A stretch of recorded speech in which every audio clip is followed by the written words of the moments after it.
সমাজ পরিবর্তনের জন্য নেতার পরিবর্তন চলবে না, নীতির পরিবর্তন দরকার।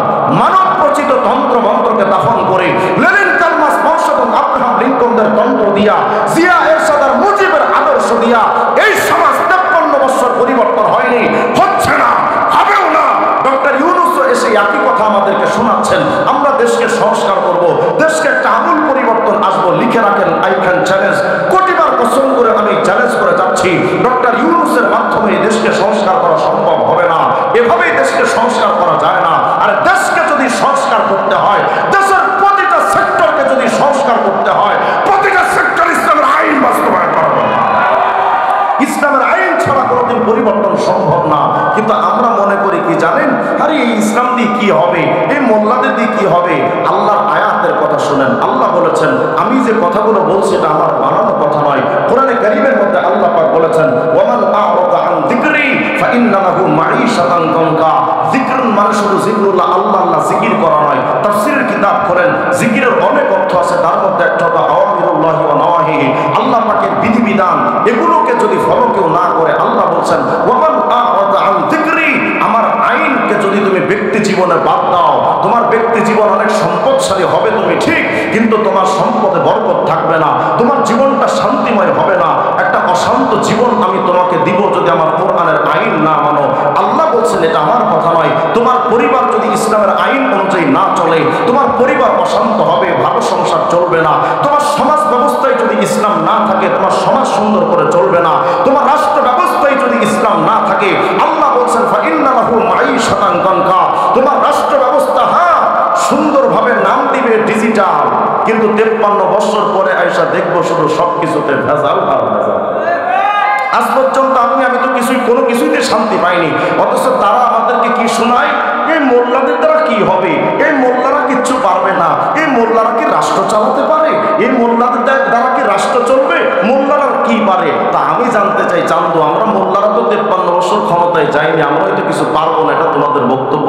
তা আমি জানতে চাই, মোল্লারা কিছু পারুক বা না পারুক, জানতে চাই তোরা 53 বছর কি ঘোড়ার ঘাস কাটছিস, সেটা অন্তত দেখা। তোমাদের দ্বারা তো কিছু হয়নি, শুধু চোর বেড়েছে, ডাকাত বেড়েছে, ধর্ষণ বেড়েছে, দুর্নীতি বেড়েছে। 19 লক্ষ কোটি টাকা দুর্নীতি করে দেশে বিদেশে বেগম পাড়ায় এরা বাড়ি বানিয়েছে। এদের দ্বারা তো সমাজে কিচ্ছু হয়নি। তবে যারা এই কথা বলতে চাও যে মোল্লাদের দ্বারা কি হবে, তো তাকা একতর পাপ মোল্লাগুলোর দিকে, আফগানিস্তানের তালেবানের দিকে তাকা। সামান্য কয়েকটা তালেবান, টুপিওয়ালা, দাড়িওয়ালা, সামান্য কিছু মোল্লারা মাত্র 3 বছরের ব্যবধানে আফগানিস্তানে এমন একটা রাষ্ট্র কায়েম করেছে, যে আফগানিস্তানে এখন চুরি নাই, ডাকাতি নাই, জেনা নাই, ব্যভিচার নাই। কোন একজন তাগড়া যুবতী গভীর রাত্রে রাস্তা দিয়ে হেঁটে যায়, কোন পকেটে যুবক তার দিকে রূপ দৃষ্টিতে তাকায় না। কোন একজন মানুষ যদি হাতে লক্ষ লক্ষ ডলার নিয়ে হাঁটে, কোন ডাকাত তার দিকে রক্ত চক্ষু দিয়া তাকায় না। সুতরাং প্রমাণ হয়ে গেছে 53টা বছর বুদ্ধিজীবীদের বুদ্ধি দিয়া তোমার যেই দেশে শান্তি আসেনি, এই বাংলাদেশটাকে যদি শান্তিময় রাষ্ট্র গঠন করতে চাও, তালেবানদের মোল্লাদের মতো তন্ত্র দিয়ে এই রাষ্ট্র পরিচালনা করা দরকার। এছাড়া কোনোদিন শান্তিময় রাষ্ট্র গঠন হবে না।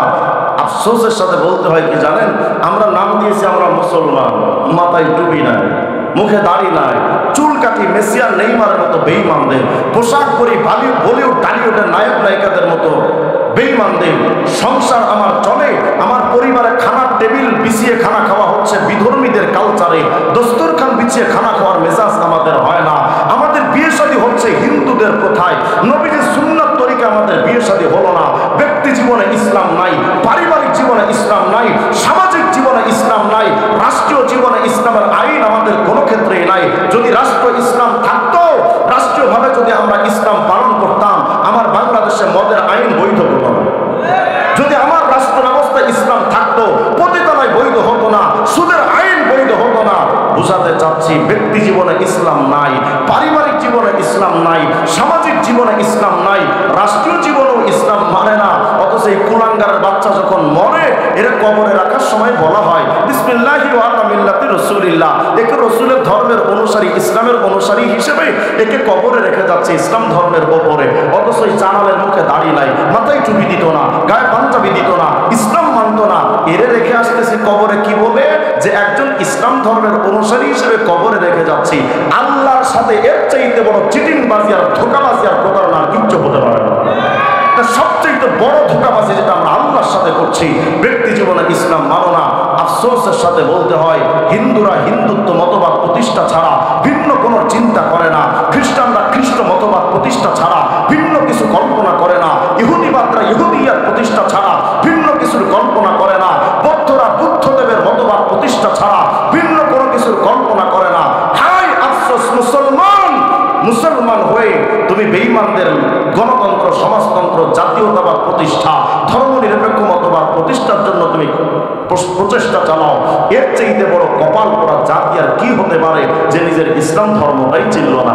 এরা মনে করে কি জানেন, আরে ইসলাম ধর্ম যদি প্রতিষ্ঠা হয় তাইলে তো মানুষের কপালে সুখ আসবে না। ইসলাম দিয়ে যদি রাষ্ট্র চালায় তো ইসলাম তো 1400 বছর আগে ফিরে যাবে আমার বাংলাদেশ। দেশকে মোল্লারা পিছিয়ে নিতে চায়। দেখবেন কিছু সুশীল বুদ্ধিজীবীরা কয় যে মোল্লারা দেশকে পিছিয়ে নিতে চায়, দেশকে বাড়াতে চায় না, আগাতে চায় না, আধুনিক করতে চায় না। আরে বেটা, দেশটা যদি পিছিয়ে গেলে ধর্ষণ বন্ধ হয়, চুরি ডাকাতি বন্ধ হয়, দুর্নীতি বন্ধ হয়, আমরা দেশকে ইউরোপ আমেরিকার মতো নষ্ট ভ্রষ্ট রাষ্ট্র গঠন করতে চাই না।